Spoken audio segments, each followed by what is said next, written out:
ప్రణామ్. ముందు భాగంలో గోడని ఆసరాగా తీసుకొని ఒక ఫ్రీ మూమెంట్స్ లాంటివి చూశారు కదండి.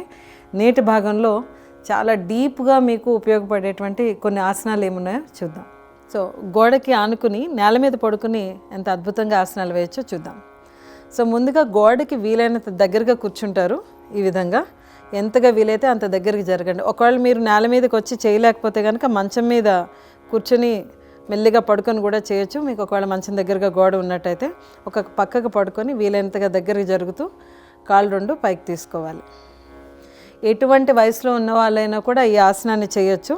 వీలైనంతగా దగ్గరికి వెళ్తారు. ఒకవేళ నడుం ఫ్లెక్సిబిలిటీ లేనట్టయితే కనుక ఇంత దగ్గరికి వెళ్ళలేకపోతారు. But that's okay. ఒకవేళ మీకు వీలైతే ఇక్కడ కొంత బరువు కూడా వేయచ్చు. దానివల్ల మొత్తం కండరాలన్నీ కూడా స్ట్రెచ్ అవుతాయి.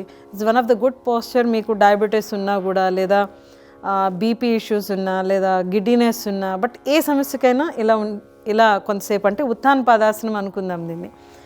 ఈ ఆసనం మీరు గోడకి కనుక సపోర్ట్ చేసుకుంటే మీరు 30 minutes 45 minutes అంటే సుమారుగా 45 నిమిషాల వరకు కూడా చేయొచ్చు.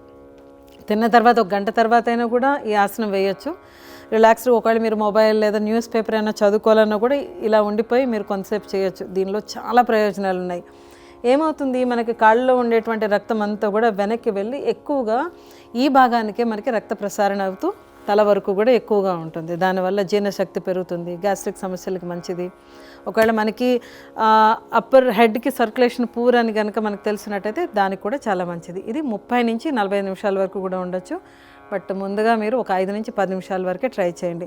ఏదైనా కారణాల వల్ల మీరు గోడకి ఇంత దగ్గరగా వెళ్ళలేకపోతే, ఒకవేళ దూరం ఉన్నా కూడా అవసరం అనుకుంటే కొన్ని పిల్లోస్ లాంటివి ఇక్కడ సపోర్ట్గా పెట్టుకుని రిలాక్స్డ్గా పెట్టుకోవచ్చు. ఇప్పుడు ఇందులో వేరియేషన్స్ చూద్దాము. లెగ్ స్ట్రెచెస్ అంటాం ఇందులో. ముందుగా కుడి కాలు మీకు ఎక్కడి వరకు రాగలిగితే అక్కడి వరకే చేయండి. ఇంతగా అందరూ స్ట్రెచ్ చేయలేకపోవచ్చు. ఒకవేళ ఇంతగా కష్టం అనిపిస్తే ఇక్కడ ఏదైనా పిల్లో పెట్టి దాని మీద కాల్ని రెస్ట్ చేసేసి కూడా ఈ ఆసనంలో కొంతసేపు ఉండొచ్చు. అగైన్ ఈ ఆసనం మీకు స్త్రీ సంబంధిత లేదా పురుష సంబంధిత ఎటువంటి ఇబ్బందులకైనా కూడా అద్భుతమైన స్ట్రెచ్ ఇది. ఇలా కుడివైపు ఎడంవైపు మీరు ఎక్కువసేపు ఉండలేకపోతే కొన్ని సెకండ్ల పాటు ఉంచి వెంటనే తీసేయచ్చు. ఇంకొకసారి ఇలా చేతులు వెనక్కి ఉంచుకోవడం వల్ల మీ స్పైన్ కూడా వెనక్కి స్ట్రెచ్ చేయబడుతుంది. It's a good pelvic opening movements. మేము గర్భిణీ స్త్రీలతో కూడా ఈ ఆసనాలు వేస్తాము. గుడ్. ఇంకొకసారి లెఫ్ట్ సైడ్. అలానే ఇలాగా మీరు ఒక 5 నుంచి 10 నిమిషాలు కూడా ఉండొచ్చు. అవసరం అనుకుంటే సపోర్ట్ పెట్టుకోవచ్చు. ఇందాక చెప్పినట్టుగా 2 కాళ్ళ పైన ఇక్కడ బరువు కూడా పెట్టుకోవచ్చు. ఈజ్ 2-3 సార్లు దీర్ఘ శ్వాసలు తీసుకొని నెక్స్ట్ వేరియేషన్ ఏంటో చూద్దాము. ఇది బద్ధకోణాసనం. నేల మీద చేసినట్టుగా ఈ బద్ధకోణాసనం పాదాలతోటి నమస్కారం చేస్తూ ఎంత కిందకి రాగలిగితే అంత కిందకి పెట్టుకుంటారు. చేతులు 2 వెనక్కి పెట్టేసుకోవచ్చు. Again entire pelvic reason opening. మనకి యూరినరీ ఇన్కాంటినెన్స్ అంటే మూత్ర సంబంధిత సమస్యలు ఉన్నా కూడా మంచిది. ప్రొస్టేట్ ఇష్యూస్కి మంచిది. అండ్ లోవర్ బ్యాక్ చాలా బాగా ఈజ్ అవుతుంది. ఇందులో ఎక్కువగా కాయ కష్టం పడుతూ ఉండే వాళ్ళకి కూడా చాలా తొందరగా రిలాక్స్ అవ్వడానికి ఉపయోగపడే ఆసనం ఇది. అగైన్ ఈ ఆసనం బికాస్ సపోర్ట్ ఉంది కాబట్టి మీకు ఎంతసేపు వీలైతే అంటే 5 నిమిషాలు 10 నిమిషాలు కూడా చేయొచ్చు. కానీ ఎక్కువసేపు ఆసనం చేస్తే మాత్రం అందులోంచి బయటకు రావడానికి కొంచెం సమయం తీసుకోండి. ఇప్పుడు కాళ్ళు మెల్లిగా పైకి పెట్టమా. రిలాక్స్. Next posture.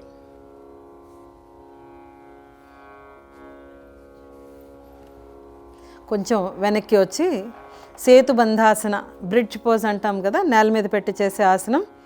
అందులో ఇలా పాదాలు 2 గోడకు పెట్టుకొని నడుము లిఫ్ట్ చేస్తారు.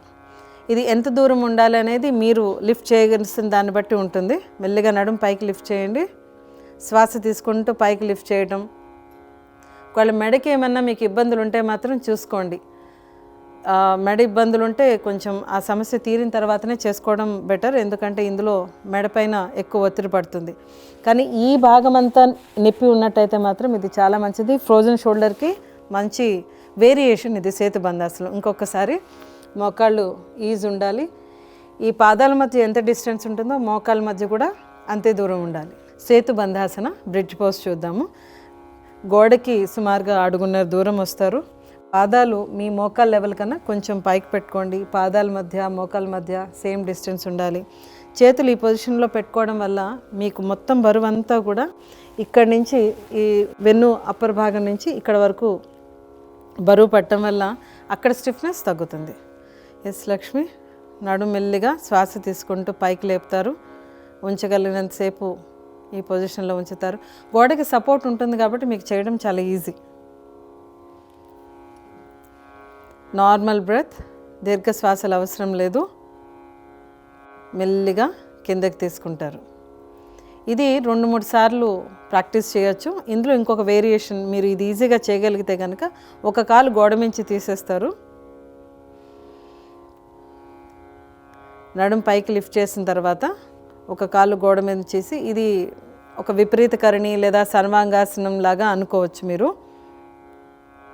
ఇన్వర్షన్స్ అంటే ఇన్వర్టెడ్ పోస్చర్స్ లాంటివి ప్రయత్నం చేయాలనుకునే వాళ్ళు ఇది ముందుగా ప్రాక్టీస్ చేస్తే చాలా ఈజీగా ప్రాక్టీస్ చేయొచ్చు. Now the left leg. Focus అంతా కూడా బ్యాలెన్స్ చేయడం పైన, శరీరం మీరు చేతుల్లో బరువు పెట్టుకుని ఉంటారు కదా, దానిపైన ఫోకస్ చేయాలి. గుడ్. రిలాక్స్. 2 కాళ్ళు కిందకి పెట్టేసేయండి. ఇది 1 నుంచి 2 సార్లు ప్రాక్టీస్ చేయొచ్చు. అవసరమైనప్పుడు దీర్ఘ శ్వాసలు తీసుకోండి. రిలాక్స్ అయిన తర్వాతే నెక్స్ట్ పోస్చర్ చేయటం వల్ల ఆ ముందు పోస్చర్ అంటే ముందు చేసినటువంటి ఆసనం యొక్క పూర్తిగా ప్రయోజనాలు పొందాలి అని అనుకుంటే తప్పనిసరిగా ఆసనానికి మధ్య కొంత గ్యాప్ అవసరం. అది ఎంత అనేది ఎవరికి వారే నిర్ణయించుకోవాల్సి ఉంటుంది. నెక్స్ట్, ఇందాక 2 కాళ్ళు పైకి సమాంతరంగా ఉత్థాన పాదాసనం లాగా పెట్టి ఉన్నాం కదా, అందులో విస్తార ఉత్థాన పాదాసనం లాగా గోడకి సపోర్ట్ తీసుకుంటూ 2 కాళ్ళు కూడా వెడల్పుగా చాపి ఉంచుతారు. ఎంతవరకు రాగలిగితే అంతవరకే ఉంచుతారు. చేతులు 2 వెనక్కి పెట్టగలుగుతారు. కానీ ఈ ఆసనంలో మీకు సపోర్ట్ ఉంటుంది కనుక ఎన్ని నిమిషాలైనా కూడా మీరు సాధన చేయొచ్చు. గుర్తుపెట్టుకోండి, ఆసనాలు ఎన్ని చేసామనే దానికన్నా ఎంత బాగా, ఎంత ప్రశాంతంగా, ఎంత అటెన్షన్తో, అవేర్నెస్తో, ఫోకస్తో చేశారనేదే ముఖ్యం. Yes. Next posture, hand movements. ఇలానే చేతులు ఉంచి మీరు చేతులు 2 శ్వాస తీసుకుంటూ వెనక్కి, మళ్ళా శ్వాస వదిలిపెడుతూ మీ పొట్ట మీదకి తీసుకుని రండి. మళ్ళా శ్వాస తీసుకుంటూ శ్వాస వదిలిపెడుతూ. నేలకి అంటుకుని ఉంటుంది కాబట్టి మీరు ఈ భుజాలని ఈ విధంగా కదల్చడం అనేది చాలా ఈజీగా ఉంటుంది. అలానే రివర్స్ చేయలక్ష్మి. ఇప్పుడు కింద నుంచి వెళ్తారు. శ్వాస తీసుకుంటూ వెనక్కి, శ్వాస వదిలిపెడుతూ కిందకు, శ్వాస తీసుకుంటూ వెనక్కి, శ్వాస వదిలిపెడుతూ పైకి. చేతులు పక్కకు అలా ఉంచేసి కొంతసేపు ఈ విధంగానే రిలాక్స్ అవ్వండి. ఈ ఆసనాలు అనేది మీరు గోడకి ఎంత దగ్గరగా వెళ్ళగలిగితే అంతగా ఈజీ అవుతుంది. సో మనం ముందు భాగాల్లో చెప్పినట్టుగా మీరు ఎంతగా సూక్ష్మ వ్యాయామం కానీ లేదా స్టాండింగ్లో మనం కొన్ని కదలికలు చెప్పాం, అవన్నీ బాగా చేసుకోగలిగితే మీరు గోడకి బాగా దగ్గరగా తీసుకోగలుగుతారు. ఇందులో మీకు మరీ ఎక్కువ హై బీపీ ఉంటే తప్పించి అందరూ చేయొచ్చు. చేయకూడదల్లా అంటే మన కంట్రోల్లో లేని హై బీపీ వాళ్ళు కానీ, లేదా మనకి ఏమైనా ఇంట్రాక్రేనియల్ ప్రెషర్ ఉందని డాక్టర్స్, అంటే హెడ్లో బ్రెయిన్లో కనుక ప్రెషర్ ఎక్కువ ఉన్నా, లేదా ఇంట్రా ఆక్యులర్ ప్రెషర్, కళ్ళల్లో ఏమైనా ప్రెషర్స్ ఎక్కువ ఉన్నా, అటువంటి వాళ్ళు తప్పించి మిగతా వాళ్ళందరూ కూడా చేయొచ్చు. దాదాపుగా 30 నుంచి 45 నిమిషాల వరకు సాధన చేయొచ్చు. ప్రయత్నించి చూడండి, మీకే అర్థమవుతుంది. చూసారు కదా ఎంత సులభంగా గోడకి దగ్గరగా పడుకొని లేదా మంచం మీద పడుకొని గోడకి కాళ్ళు పెట్టుకొని ఎలా చేయొచ్చు. ఎటువంటి వయసు వాళ్ళైనా చేయొచ్చు. రోజుకి 30-45 నిమిషాల వరకు కూడా కేవలం గోడను ఆసరా చేసుకుని అనేక ఆసనాలు చేయొచ్చు. చేసి చూడండి, అనుభూతి చెందండి.